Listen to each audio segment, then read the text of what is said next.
करोड़ों भारतीयों की जीवन रेखा। गंगा अनोखी नदी जो जीवन दायिनी भी है और भारतीय अध्यात्म में परलोक का प्रवेश द्वार भी। लेकिन अफसोस कि इस पवित्र नदी के साथ तो छल ही हुआ। 1981 में वाराणसी में हुई भारतीय विज्ञान कांग्रेस में वैज्ञानिकों ने तत्कालीन प्रधानमंत्री इंदिरा गांधी के सामने गंगा में बढ़ते प्रदूषण पर चिंता व्यक्त की थी। 2 दशकों की रिसर्च के बाद गंगा के पानी की क्वालिटी को लेकर कई सारी चिंताएं जताई गई थी। 4 साल बाद पूर्व प्रधानमंत्री राजीव गांधी ने गंगा एक्शन प्लान लॉन्च किया, जो पूरी तरह से विफल साबित हुआ। मनमोहन सरकार में एक बार फिर राष्ट्रीय मिशन के तहत स्वच्छ गंगा के लिए पहल की गई, जिसका कोई रिजल्ट नहीं दिखा। सिर्फ और सिर्फ संसाधनों की बर्बादी हुई।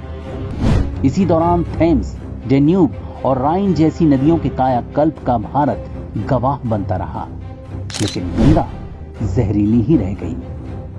मगर तभी नदियों के पुनरुद्धार की संभावना एक बार फिर जीवंत हुई, तब जब नरेंद्र मोदी प्रधानमंत्री बने। गंगा को बचाना हमारी भावी पीढ़ियों को बचाना। गंगा को निर्मल करेंगे तो गंगा को अविरल करने से कोई रोक नहीं पाएगा।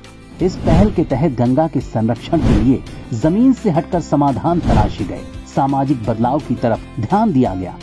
मोदी सरकार ने गंगा के पुनरुद्धार के लिए जो सबसे पहला काम किया, वो था जरूरत के मुताबिक उचित फंड का आवंटन।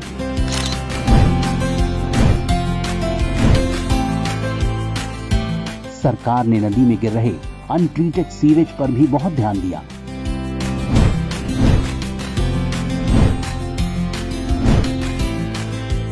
इसके बाद सरकार ने उन दूसरे पहलुओं पर ध्यान दिया जो नदी की गुणवत्ता को खराब कर रहे थे। वनीकरण यानी वन क्षेत्र बढ़ाने पर फोकस किया गया। ट्रैश स्किमिंग यानी नदी से कचरा निकालने का काम एक रेगुलर प्रैक्टिस बन गई। औद्योगिक डिस्चार्ज पर लगातार निगरानी रखी गई। जैव विविधता संरक्षण को केंद्र बिंदु बनाया गया। 4500 से ज्यादा गंगा ग्रामों को खुले में शौच से मुक्त किया गया। इन कोशिशों ने गंगा के भाग्य को पूरी तरह से बदलना शुरू कर दिया। यहां तक कि संयुक्त राष्ट्र भी इस मिशन में शामिल हो गया और उसने इसे दुनिया के टॉप 10 रिस्टोरेशन प्रोजेक्ट्स में से एक बताया। अब गंगा में ऑक्सीजन की मात्रा निर्धारित स्टैंडर्ड्स के अनुरूप है। जहरीले पदार्थों की मौजूदगी में भारी कमी आई है। अब गंगा में पाई जाने वाली डॉल्फिन, ऊद बिलाव, कछुए और हिल्सा मछली दिखना आम बात हो गई है। आज गंगा का बहाव स्वच्छता की ओर अग्रसर है। गंगा मां को आज वो देखभाल मिल रही है जिसकी वो हकदार हैं।